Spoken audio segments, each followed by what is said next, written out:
Helicopter manufacturing industry हमारे India के लिए बहुत ज़रूरी है। द भारतीय वायुयान विधायक 2024 बिल इंट्रोड्यूस किया है ठीक है, ताकि जो इंडिया में एविएशन बिजनेस के जो रूल्स हैं उसको और भी ग्रो किया जा सके। में एक एफिशिएंट ऑनलाइन मैकेनिज्म को इंट्रोड्यूस किया जाएगा ताकि जो बढ़ते हुए एयरफेयर है उसको कंट्रोल किया जा सके। और अगर रिपोर्ट्स की माने तो इससे डबल हेलीकॉप्टर्स की इंडिया में करंट में ज़रूरत है। स्पेशली छोटे छोटे जगहों को जैसे झील, डैम्स वगैरह को कनेक्ट किया जा सकता है बहुत ही आसानी से।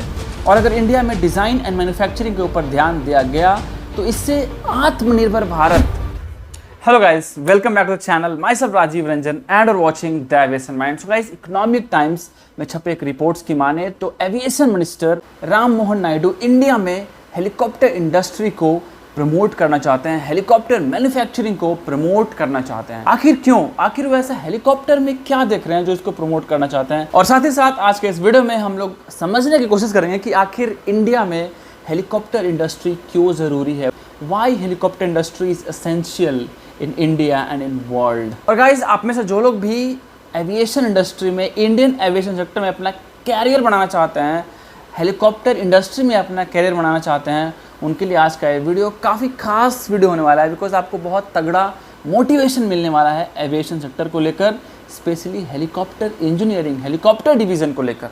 सो गाइस, वीडियो को स्टार्टिंग टू एंड जरूर देखिए। चैनल पे अगर नए हो, अगर आपको मेरा कंटेंट अच्छा लगता है, मेरा वीडियो अच्छा लगता है, चैनल को सब्सक्राइब करना बहुत ज़रूरी है, वीडियो को लाइक करना बहुत ज़रूरी है, और अपने फ़ोन को फुल स्क्रीन पर कर लीजिए और इस वीडियो में टेक ऑफ के लिए रेडी हो जाइए। So come on start the very important, exciting and informative video. So guys, aviation minister Ram Mohan Naidu ने कहा कि helicopter industry, helicopter manufacturing industry हमारे इंडिया के लिए बहुत जरूरी है। And helicopter sir, now if you look at the situation in India, helicopters are very low compared to the population or the size of the country we have, and we are looking at 250 something helicopters in the whole country.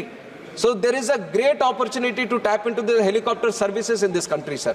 So what civil aviation is doing regarding it, we want to encourage manufacturing of helicopters in the country. We are trying to push it now. Like I've said, there is the state of design element which is there in the Bharatiya Vayuyan Vidayak, which is going to improve the setting up of plants, designing these helicopters, and once we have that network within the country. और India के पास एक अच्छा chance है helicopter industry को बढ़ाने का। और guys, India में एविएशन इंडस्ट्री के पोटेंशियल को देखते हुए, हेलीकॉप्टर इंडस्ट्री के पोटेंशियल को देखते हुए, पोटेंशियल ग्रोथ को देखते हुए, राम मोहन नायडू ने लोकसभा में द भारतीय वायुयान विधायक 2024 बिल इंट्रोड्यूस किया है। और ये जो बिल है वो इस मंथ में इंट्रोड्यूस नहीं किया है, ये 31 जुलाई 2024 को ही इंट्रोड्यूस कर दिया गया था। लेकिन लोकसभा में जब कोई भी बिल प्लानिंग होता है उसके बाद उसको पास होने में एक सर्टेन टाइम लग जाता है। बट इस चीज़ को राम मोहन नायडू ने इतना क्लैरिटी के साथ लोकसभा में पेश किया तो उसको फाइनली 9 अगस्त 2024 को ही इंट्रोड्यूस कर दिया गया, यानी कि उसको लागू कर दिया गया। और आपको पता है कि ऐसे बहुत सारे bills time to time introduced होते रहते हैं, चाहे वो एविएशन में हो, चाहे वो अदर सेक्टर में हो। अगर जिस सेक्टर में भी लगता है कि ग्रोथ के चांसेस हैं, कुछ हम एक्स्ट्रा कर सकते हैं, उस चीज़ के लिए बिल का इंट्रोडक्शन होता है और उसको पास कराना पड़ता है। तो सेम हुआ द भारतीय वायुयान विधायक 2024 बिल के साथ, जो कि पास हो चुका है। तो गाइस, अगर मैं यूँ कहूँ कि सारा जो राज है वो सब इसी बिल में छुपा है। एविएशन का ग्रोथ का राज, हेलीकॉप्टर मैन्युफैक्चरिंग का ग्रोथ का राज, वो द भारतीय वायुयान विधायक 2024 बिल में ही छुपा हुआ है।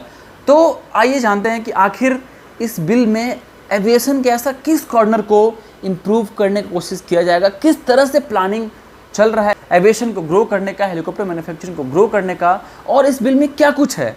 आइए पॉइंट टू पॉइंट समझने की कोशिश करते हैं। तो इस बात करते हैं सबसे पहला पॉइंट पे और सबसे इंपॉर्टेंट पॉइंट पे, जो कि आपको समझना बहुत ज़रूरी है। आपको पता होगा, अगर आप एविएशन में हो, अगर नहीं पता तो आप जान लो कि एयरक्राफ्ट एक्ट 1934 इंट्रोड्यूस हुआ था और अभी से अराउंड 90 ईयर्स हो चुके हैं इस एक्ट को इंट्रोड्यूस हुए।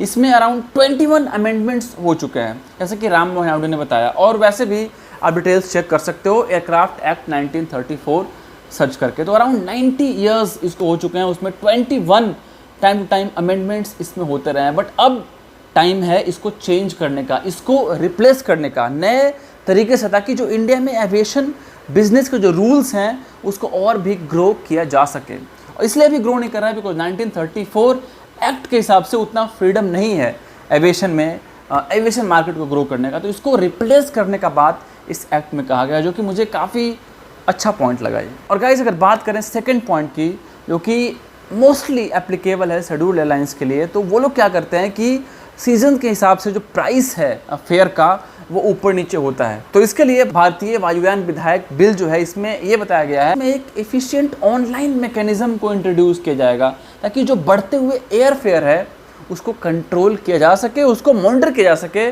गवर्नमेंट के द्वारा। और इस बढ़ते हुए एयर फेयर पे ध्यान देने के साथ ही साथ जरूरत पड़े तो इस पे एक्शन भी लिया जा सकता है। और गाइस इसको इंट्रोड्यूस करने का सीधा सा रीजन है बिकॉज मिनिस्ट्री चाहती है कि हायर एयर फेयर के नाम पे जो कॉमन मैन है उनको एक्सप्लॉइट ना किया जाए, उनको लूटा ना जाए।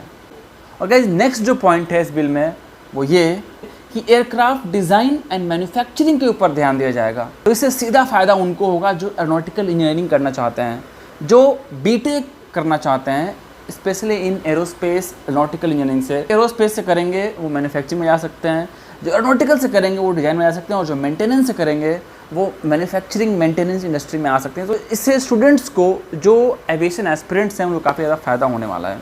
और अगर इंडिया में डिज़ाइन एंड मैन्युफैक्चरिंग के ऊपर ध्यान दिया गया तो इससे आत्मनिर्भर Bharat. But today, under the leadership of Prime Minister Modi ji, we see a strong sense of Atmanirbharta being formed in this country, sir. And civil aviation taking an inspiration from that Atmanirbharta, we are imagining, we are trying to achieve a position for India in the future where not only we are operating planes in this country, we are designing planes, we are manufacturing planes, and we want to export planes to the whole world also, and that is the situation we want to create, and that is going to happen, exactly that is going to happen because of this Bharat Vaयुयान विधेयक that is going to come, sir. का जो initiative है हमारे Indian government की तरफ से, उसको एक लेवल ऊपर ले जाया जाएगा, काफ़ी अच्छा ग्रोथ के चांसेस हैं। तो गाइस अगर बात करें नेक्स्ट पॉइंट की, तो जो हमारा एविएशन मिनिस्ट्री है वो ये चाहती है कि हेलीकॉप्टर मैन्युफैक्चरिंग के ऊपर स्पेशली ध्यान दिया जाए, बिकॉज इससे हमारे देश को बहुत ज़्यादा फायदा होने वाला है। स्पेशली छोटे छोटे जगहों को जैसे झील, डैम्स वगैरह को कनेक्ट किया जा सकता है बहुत ही आसानी से। Civil aviation is doing regarding it. We want to encourage manufacturing of helicopters in the country. We are trying to push it. Now, like I've said, there is the state of design element which is there in the Bharatiya Vaयुयान विधेयक, which is going to improve the setting up of plants, designing. Helicopter manufacturing अगर होगा तो जो design होगा, manufacturing होगा, वो हमारे देश को तो बेनिफिट करेगा ही करेगा। जैसे हम अलग अलग देशों के डिज़ाइंस को खरीदते हैं, एयरक्राफ्ट को खरीदते हैं, वैसे ही जो हमारे डिज़ाइन है, जो हमारा मैन्युफैक्चरिंग है, उसको एक्सपोर्ट किया जाएगा, तो इससे काफ़ी अच्छा बिजनेस भी होगा। और इसके साथ ही साथ सी प्लेन का जो सर्विस है उसको भी इंडिया में प्रमोट करने की बात कही गई, बिकॉज सी प्लेन भी काफ़ी डिमांडेबल है। उसको चाहे जॉय राइड के लिए आप देख लो या एक जगह से दूसरी जगह कनेक्ट करने के लिए आप देख लो, काफ़ी इंपॉर्टेंट है। और गाइस एविएशन मिनिस्ट्री के एक सर्वे से पता चला है कि हमारे देश में अभी टोटल 250 हेलीकॉप्टर्स ही हैं जो कि ऑपरेशन में हैं, और अगर रिपोर्ट्स की माने तो इससे डबल हेलीकॉप्टर्स की इंडिया में करेंट में ज़रूरत है। और राम मोहन नायडू ने क्लियर कर दिया कि अगर एक बार हमारे इंडिया में मैन्युफैक्चरिंग का बेस स्टैब्लिश हो गया, बेस बन गया, तो स्टेट गवर्नमेंट जो है वो इसको स्टेट गवर्नमेंट को भी प्रमोट किया जाएगा। अलग अलग डिस्ट्रिक्ट्स में, अलग अलग स्टेट्स में इसका जो हब है उसको खोला जाएगा। तो काफ़ी आप सोच सकते हो कितना इम्पोर्टेंट बात है, कितना खुशी की बात है हमारे एविएशन सेक्टर के लिए, इसके ग्रोथ के लिए। जो लोग आप में से एविएशन ज्वाइन करना चाहते हैं उनके लिए बहुत ज़्यादा पॉजिटिव, बहुत ज़्यादा मोटिवेशन मिलता है।